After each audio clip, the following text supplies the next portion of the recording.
ডাক্তারি তো একটা মহান পেশা, তাই নয় কি? এই মহান পেশাতে আপনি কতদিন ধরে আছেন, কতদিন ধরে রোগী দেখেন আর কি?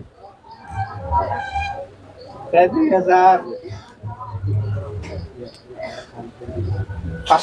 2005 সাল থেকে হলে এখন মোটামুটি 20 বছর তো হবে, 20 বছর হচ্ছে। হ্যাঁ, তাহলে এই যে আপনি 20 বছর ধরে প্র্যাকটিস করতেছেন, রোগী দেখতেছেন, প্রেসক্রিপশন করতেছেন, আপনি কোথা থেকে পাশ করলেন ডাক্তারিটা? আমি একটা প্রাইমারি মানে ওটা কোর্সটা হলো পিএমএসসি মানে প্রাইমারি মেডিকেল হেলথ সার্টিফিকেট, মানে প্রাইমারি ট্রিটমেন্ট আর কি, যেটা পরিবারের চিকিৎসা, পল্লী চিকিৎসক, যেটা রুরাল লেভেলে, যেটা আরএমপি। আরএমপি তো রুরাল, পল্লী চিকিৎসক, রুরাল মেডিকেল প্র্যাকটিশনার। তারপরে গেছি আমরা ফার্মাসিস্ট, মানে ড্রাগ সুপারের ড্রাগ লাইসেন্স নেওয়ার জন্য। আপনার ড্রাগ লাইসেন্স আছে? ড্রাগ লাইসেন্সের জন্য আবেদন করছি, ওখানে নেওয়ার জন্য পরীক্ষা দিতে হয়। হ্যাঁ হ্যাঁ, পরীক্ষা পাস করলে ঔষধ প্রশাসনের একটা নির্দেশনা আছে, আমরা ওখানে পাস করছি, যদি ওখানে পাস করেন তাহলে আপনারা সার্টিফিকেট পাবেন। আচ্ছা, ওই ভিত্তিতে পরীক্ষা দিছি, পাস করছি, ওখানে আমরা দরখাস্ত করছি, মানে আন্ডার প্রসেসিং আসি আর কি। কি ধরনের রোগী দেখেন, কি কি চিকিৎসা দেন? এখন মনে করেন যে যদি একটা অ্যান্টিবায়োটিকের কোর্স রেজিস্ট্রেশন হয়ে যায়, কারণ পরবর্তী অ্যান্টিবায়োটিক কোর্স হয় না, মানে কি কি রোগী দেখেন সেটা বলতেছি, কি কি বিশেষজ্ঞ আপনি? জ্বর, মাথা ব্যথা, মানে ফ্যামিলি চিকিৎসা যেটা। আচ্ছা, টুকটাক এই দুটো, একটা মানুষের মাথা ব্যথা গেছে, ব্যান্ডেজ করলাম, ওই মেডিকেলে পাঠিয়ে দিলাম। আপনি কারো যদি জ্বর না সারে, সেক্ষেত্রে যদি আপনার কাছে আসে তখন অ্যান্টিবায়োটিক দেন না?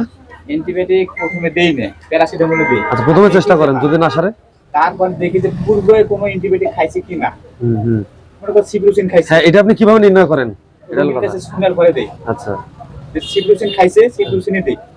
আর যদি সিপ্রোসিন দিয়ে কাজ না হয়, তাহলে রিভার করে দেই, এখানে হবে না, 3 দিন চেষ্টা করি। আপনি নিজে নিজে কি কি অ্যান্টিবায়োটিক দেন? নিজে কোনো অ্যান্টিবায়োটিক দেই না। আপনার দোকানে কি কি অ্যান্টিবায়োটিক আছে? অ্যান্টিবায়োটিক আছে হলো যখন আমরা ড্রাগ সুপারে করছি, মানে প্রশিক্ষণ দিছি। এজিথ্রোমাইসিন নাই? এজিথ্রোমাইসিন আছে। কোথায়? এজিথ্রোমাইসিন আছে, বেশি নেই, দুটো একটা আছে, খালি জিমেক্সটা আছে। জিম্যাক্স? হ্যাঁ, ওই যে জিম্যাক্স কিন্তু দেখা যাচ্ছে, ওই যে ওইটা একটু জুম করো, মাঝখানেটা জিম্যাক্স, ওটা জ্বরের হার অ্যান্টিবায়োটিক। আপনি কি অ্যান্টিবায়োটিক রেজিস্ট্যান্স কথাটা বোঝেন? সুপার বাগ বুঝি। বলেন তো, সুপার বাগ কি? অ্যান্টিবায়োটিক যখন একটা বডির মধ্যে রেজিস্ট্রেশন হয়ে যায়, তখন ওই বডির মধ্যে রেজিস্ট্রেশন অ্যান্টিবায়োটিকের কাজ করে না। হ্যাঁ, ওটা রেজিস্ট্যান্স। মানে সুপার মানে এস্টিমেট কাজ করবে না, সুপার বাগ হইলে আর কাজ করে না, আর কাজ করবে না। আচ্ছা, আপনার বিএমডিসি রেজিস্ট্রেশন আছে? মানে একটা ডাক্তারের প্রধান এবং প্রাথমিক অস্ত্র হলো লাইসেন্স, যেটা বিএমডিসি।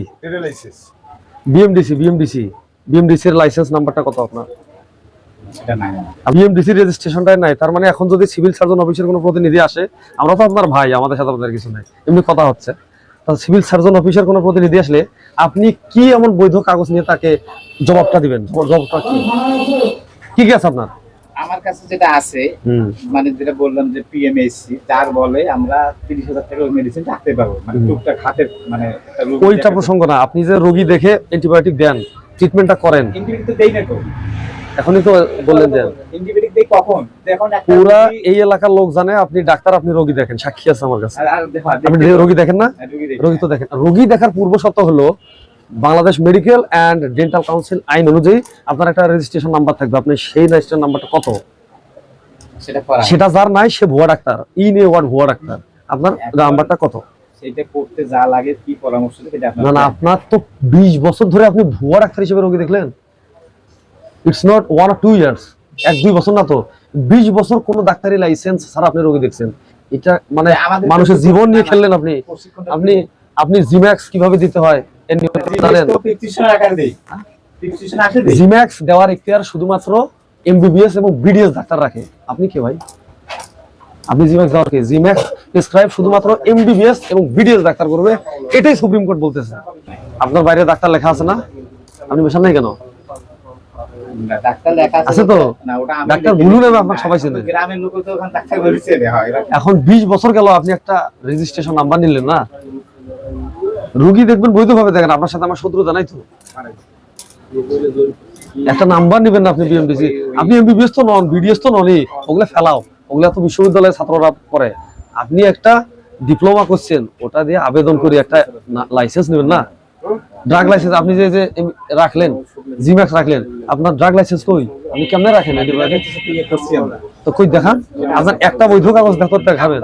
যখন মানে আমি গেছিলাম বাসায়, কিন্তু ইয়ার মধ্যে তালা দেওয়া আছে, ম্যাডাম তো ওইখানে আছে। আপনি কি মহামান্য হাইকোর্টকে মানেন? কোনটা? আমি ড্রাইভিং লাইসেন্স নাই তো। এলাকার জন্য আবেদন করছি, হ্যাঁ, আবেদন। পাস করার পর তো আমি কিভাবে বুঝবো আপনি আবেদন করছেন? আপনার কিছুই তো দেখাইতে পারেন না। সেটা সমাজে আমি পারবো দেখাইতে, ঠিক আছে, সময় থাকলো সমাজে পারবো, সমস্যা নেই। আসুক। আপনার কি মনে হয় আপনার যে কোয়ালিফিকেশন তাতে আপনি অ্যান্টিবায়োটিক লিখতে পারেন বা অ্যান্টিবায়োটিক কাউকে দিতে পারেন? লিখি না তো, যখন কাগজ আছে তখন দেই। বললাম অ্যান্টিবায়োটিক আপনি দেন জন্যই বলতেছি, আমার কাছে তো অভিযোগটা আছে, আপনি দেন তো। আপনি 3 অ্যান্টিবায়োটিক খাইছেন, হ্যাঁ, হ্যাঁ। 7টা খাওয়া লাগবে, প্রেসক্রিপশন করে না দুটো দিয়ে দিই, দিয়ে দেন। দেওয়া লাগবে। প্রেসক্রিপশনটা কার থাকে? এমবিবিএস ডাক্তারের থাকে, তখন আপনি দিয়ে দেন। তখন দিয়ে দিই। আমার কাছে তথ্য আছে, আপনি নিজেও লেখেন ওষুধ, এটা সত্য না মিথ্যা? প্রমাণ দিতে পারলে কি হবে, না দিতে পারলে কি হবে বলেন, চ্যালেঞ্জ করলাম। না চ্যালেঞ্জ ওটা ঠিক আছে, কিন্তু রুগীটা তো ভালো করতে হবে। রুগী ঠিক আছে। রুগী আপনার ক্ষমতা কতটুকু? আপনি পল্লী চিকিৎসক না? আপনার পরিধিটা বলি, আপনি ওই রোগীটাকে পরামর্শ দিবেন, যদি কমপ্লিকেশন বেশি হয়, রোগ বেশি হয়, আপনি পল্লী চিকিৎসক হিসেবে পরামর্শ দিবেন যে এই ডাক্তারটা ভালো বিশেষজ্ঞ, আপনি এই ডাক্তারকে দেখান, এটা পল্লী চিকিৎসকের কাজ। এবং যে প্রাইমারি প্রাথমিক চিকিৎসা যেটা কাটা সেরা ড্রেসিং, এগুলো আপনার কাজ। থার্ডলি কাজ হলো আপনার এলাকায় টিকা কার্যক্রম, বিভিন্ন ক্যাম্পেইন, এগুলো সম্পর্কে প্রচারণা করে মানুষকে সচেতন করা। অ্যান্টিবায়োটিক দেওয়া আপনার কাজ না। You are doing absolutely wrong. আপনাকে আপনার যে প্যাডে যদি অ্যান্টিবায়োটিক লিখতে হয়, you have to be MBBS or BDS, you are not that person. এটা তো বাংলা হিসাব। আর আপনার এমবিবিএস বিডিএস অ্যান্টিবায়োটিক সবই বাদ, আপনি যে ডাক্তার ন্যূনতম বিএমডিসি লাইসেন্স করি সেটাও নাই। দুঃখের জন্য হতাশ হয়ে গেলাম। ইটস এ লং টাইম, 20 বছর রোগী দেখেন, আপনার ডাক্তারি লাইসেন্স নেই, হতাশ হয়ে গেলাম। এলাকার ডাক্তার আপনারা ভাই, আপনি আইডিয়ার উপর ওষুধ দিলেন মানুষকে এতদিন, আপনি কোনো মেডিকেল বিশ্ববিদ্যালয়ে তো পড়েন নাই। দেখা যাচ্ছে ওই যে হায়ার অ্যান্টিবায়োটিক, এই হায়ার অ্যান্টিবায়োটিক যদি আপনি একটা শিশুকে দেন, আর তার শরীরে যদি রেজিস্ট্যান্সটা হয়, পরে এই যে সাধারণ নাপা প্যারাসিটামল একটাও কাজ করবে না। এগুলা এটা খাওয়ার সাথে তো ভালো হয়, তাই না? খাওয়ার সাথে ভালো হয়, কিন্তু সে যে আস্তে আস্তে শেষ হয়ে যায়। Non registered doctor, in a word, আপনি একটা ভুয়া ডাক্তার। ডাক্তারি পেশাটাকে সম্মান করতে হবে। মানুষ ভগবানের পর ডাক্তার মানে আপনি একটা লাইসেন্স দেখাতে পারলেন না, লাইসেন্সটা দেখালে কি খুশি হইতাম।